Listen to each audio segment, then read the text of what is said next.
Bonjour ou bonsoir, suivant l'heure à laquelle vous regardez cette vidéo.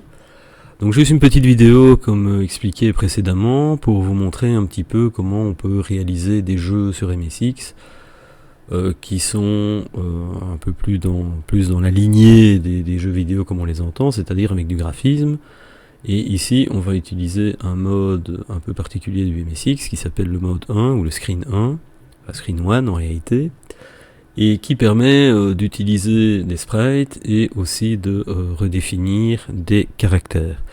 Donc ce que je vais peut-être faire rapidement, c'est juste vous faire une petite démo du jeu, comme ça on voit déjà un peu de quoi il en retourne.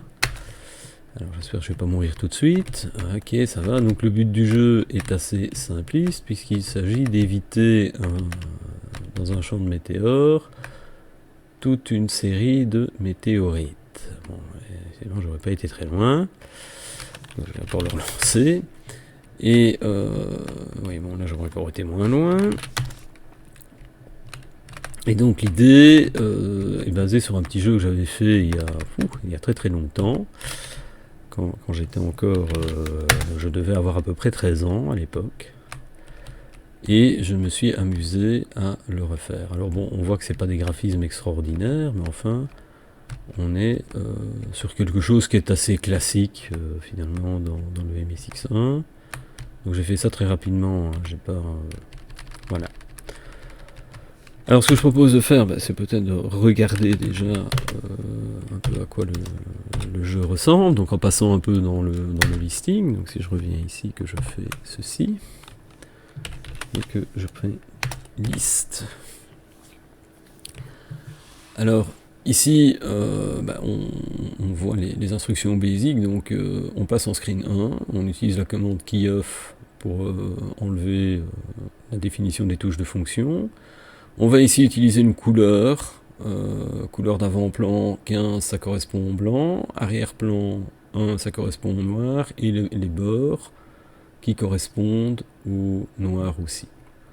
Donc voilà, dans le MSX, on a des marges, c'est une espèce de bordure extérieure. On retrouve ça d'ailleurs en CSS, quand on crée des divs, qu'on fait du CSS là-dessus, on a des paddings extérieurs, c'est un peu la même chose ici. Alors MT$, c'est un caractère, CHR$, c'est un caractère qui va définir le météore, et on va utiliser le caractère ayant un code ASCII 128, donc c'est un caractère OR un peu différent des codes ASCII classiques, dans le sens où on est sûr de ne pas être dans des caractères utiles tels que les lettres de l'alphabet, majuscules, minuscules, chiffres, symboles particuliers, etc. Ici, x, y vont définir les positions en abscisse du petit vaisseau spatial, position définie en pixels, et y va définir la position en ordonnée.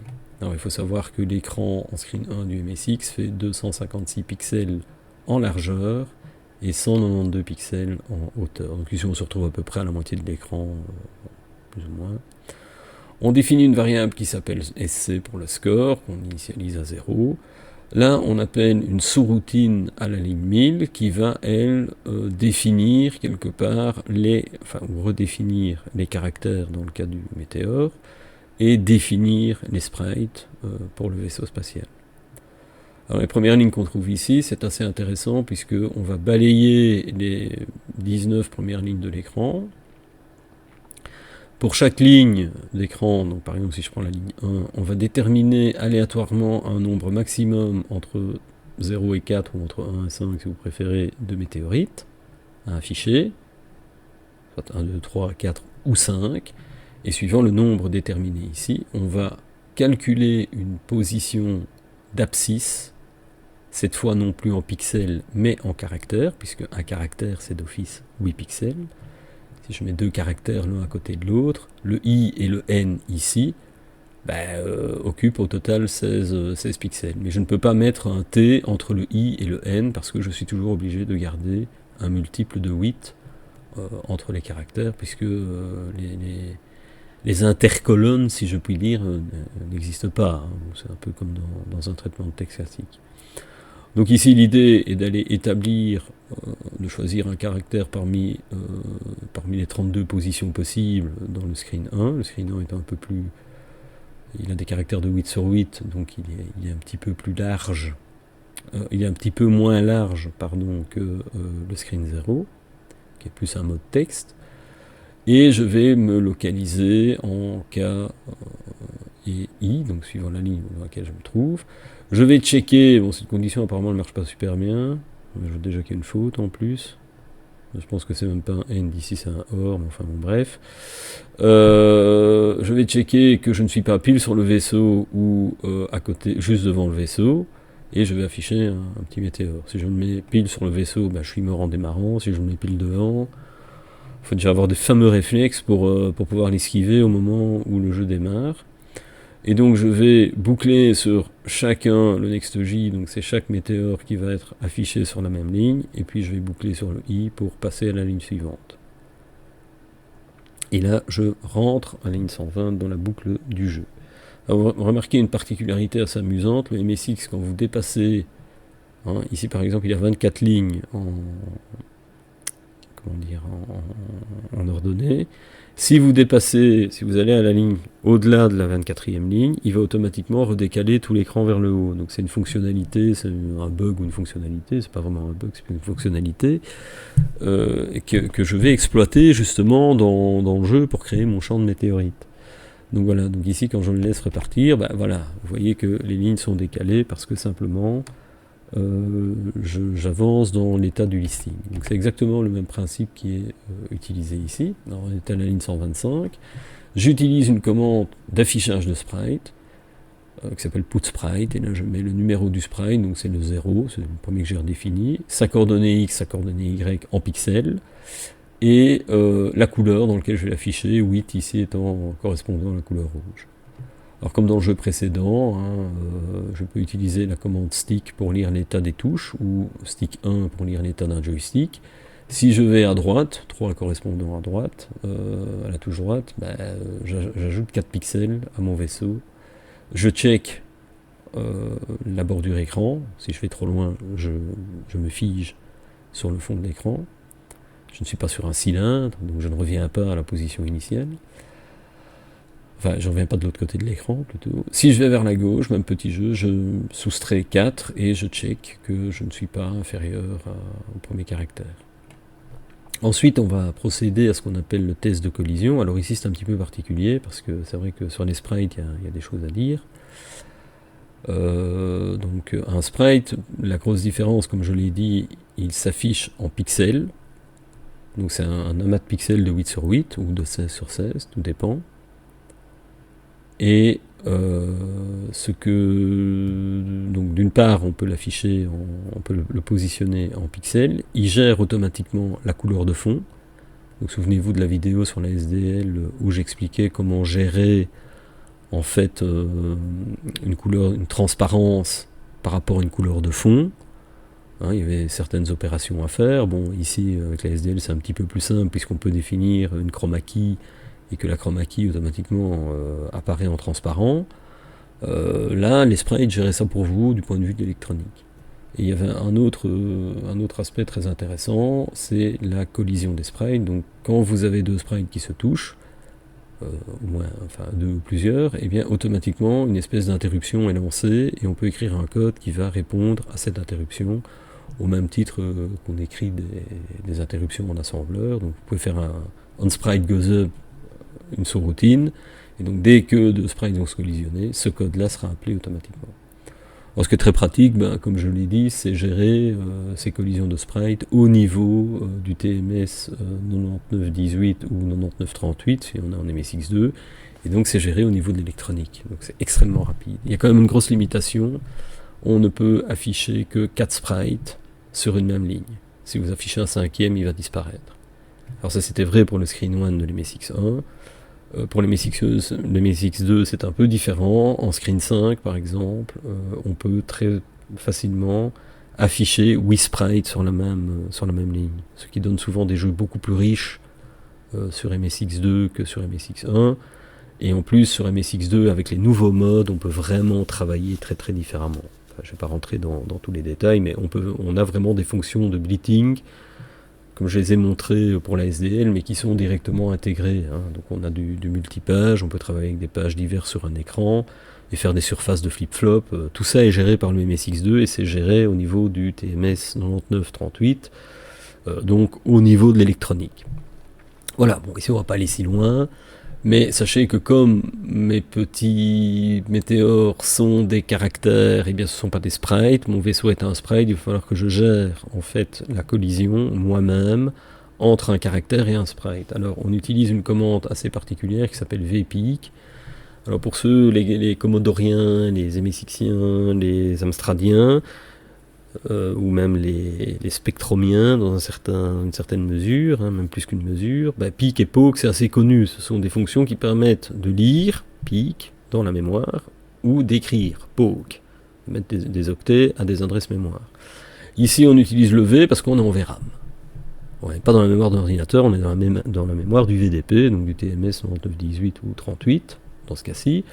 Et il faut savoir que dans cette VRAM, il y a évidemment des zones qui correspondent à l'affichage écran. Donc si je prends 6144, tout ce qui est contenu dans 6144, les valeurs contenues là-dedans, vont représenter des codes ASCII de caractères qui seront affichés à la première position de l'écran. Littéralement 0,0.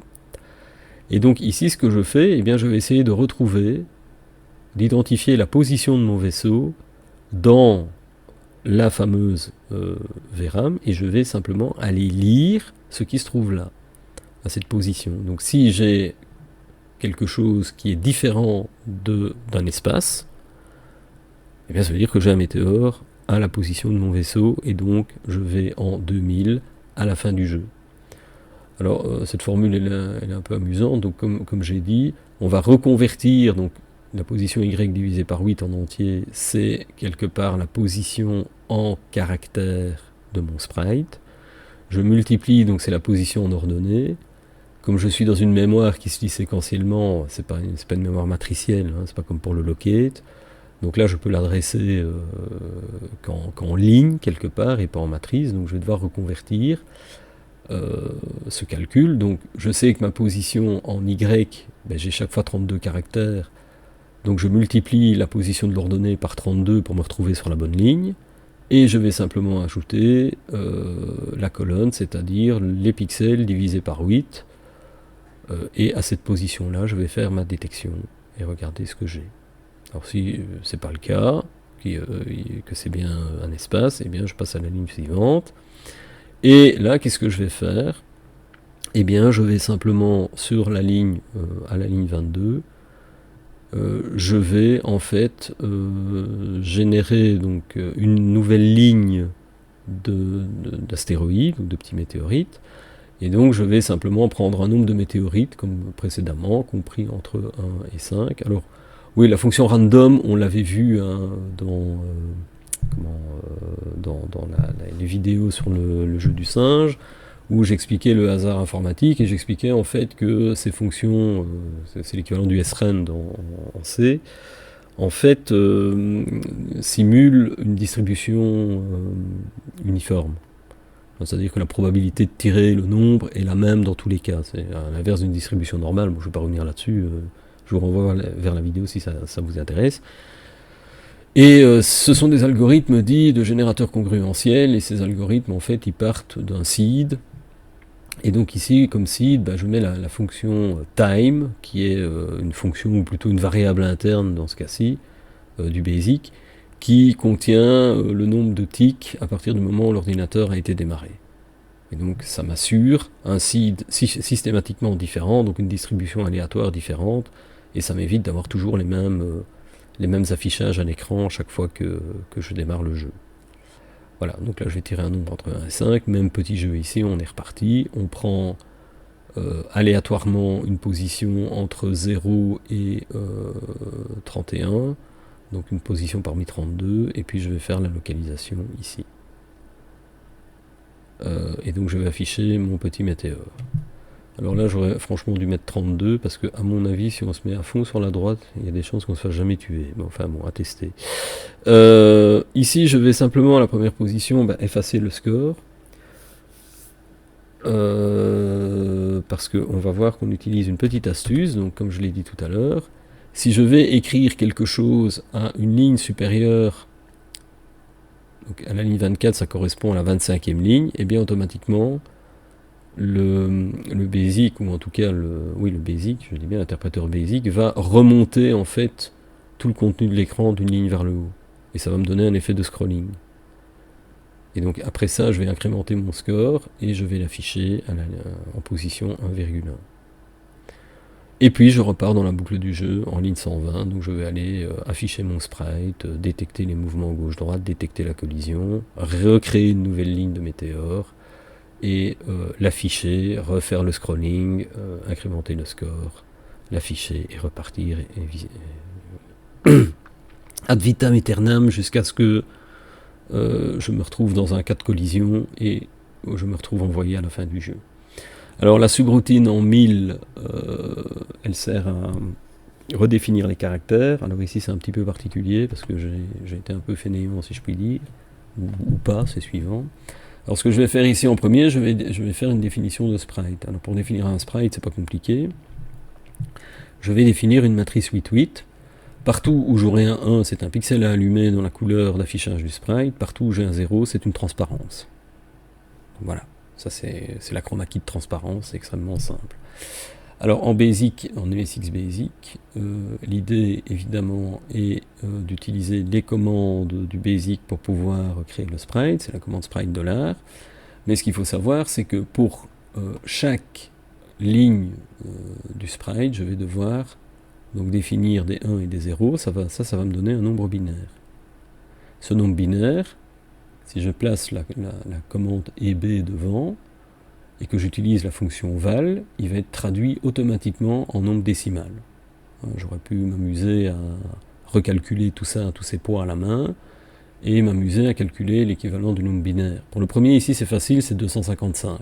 Donc là, j'aurais pu avoir 255,255, avec une autre valeur ici, et etc. Ici, je suis un peu fainéant, je lui fais calculer à ma place, et ça me permet surtout d'avoir un pseudo-éditeur de sprite. Donc si je vais remplacer ici des 1 et des 0 ou des choses comme ça, j'ai rien à recalculer, je fais run et puis mon sprite est modifié.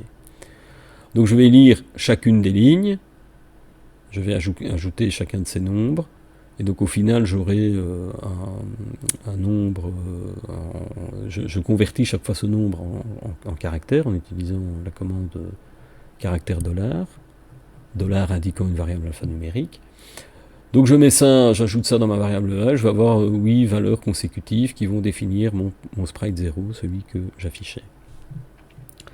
Alors même chose pour les caractères, hein, donc oui, peut-être un mot sur la fonction data. Donc, il faut savoir que l'instruction, pardon, c'est pas une fonction, l'instruction data permet de stocker des nombres que l'on mettrait en mémoire directement. Donc toutes les valeurs, elles peuvent être numériques ou alphanumériques, qui sont stockées dans un data, sont comme quelque part écrites dans la mémoire. Et donc ici ce que je fais, à chaque fois que je fais un read ici, je vais lire le premier data, je lis la valeur, puis quand je refais un read, je lis la deuxième, la troisième, etc. jusqu'à la 8e, jusqu'à la fin de ma boucle. Okay, donc c'est comme ça que ça marche. Ici, je vais redéfinir un caractère. Donc là, on n'est plus sur des sprites, mais on est vraiment sur des caractères. Donc, caractère ASCII classique, ça peut être le A, le B, le C, un peu ce qu'on veut. Alors, il faut savoir qu'il y a une table de définition des caractères. Donc, dans la VRAM, on a une position pour chacun des screens. Pour le screen 1, ça correspond à 0, je pense. Et cette table, quelque part, elle va contenir, comme pour les sprites, des schémas, ligne par ligne, avec les points allumés, les points à éteindre, pour afficher quelque chose. Et donc ici, j'ai été chercher 128 fois 8, ça fait bien 1024, le caractère 128, et je vais donc redéfinir, à la manière d'un sprite, chacune des lignes de ce caractère, qui est constitué de 8 lignes de 8 pixels sur... de 8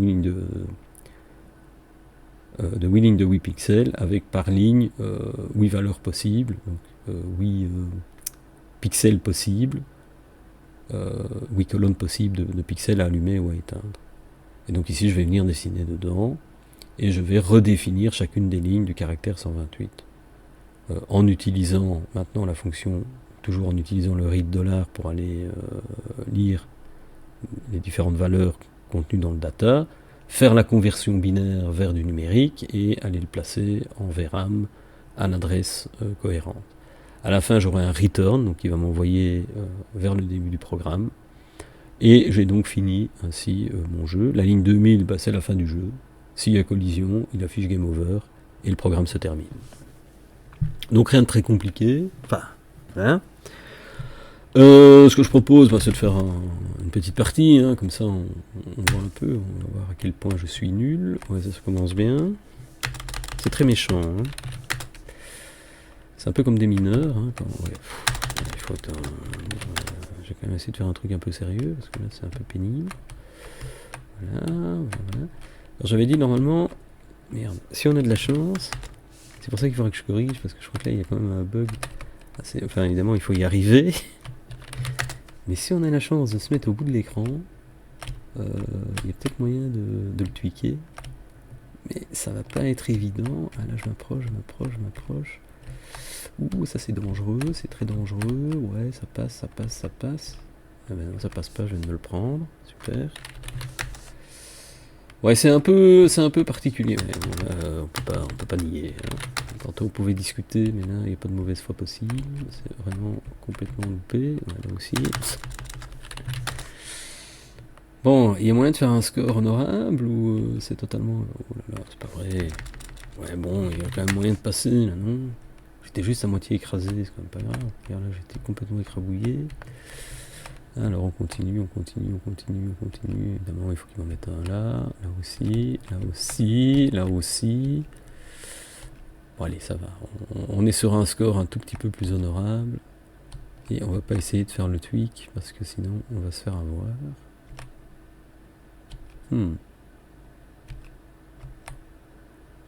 Ça marche assez bien quand même. Alors évidemment, si vous augmentez, vous mettez 10 à la place de 5, ça devient totalement injouable. Hein. Donc c'est des choses qu'on peut s'amuser à faire.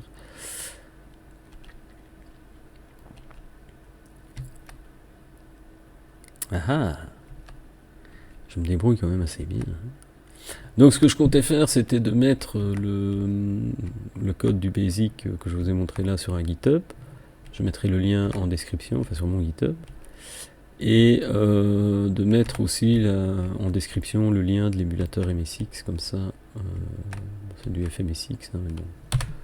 Bon, 484 c'est pas mal, comme ça vous pourrez y jouer et éventuellement faire un score supérieur au mien. Voilà, donc merci de m'avoir écouté. Si je ne vous entends plus d'ici là, joyeuses fêtes et surtout bonne et heureuse année 2024. Voilà, à très bientôt et merci de m'avoir écouté.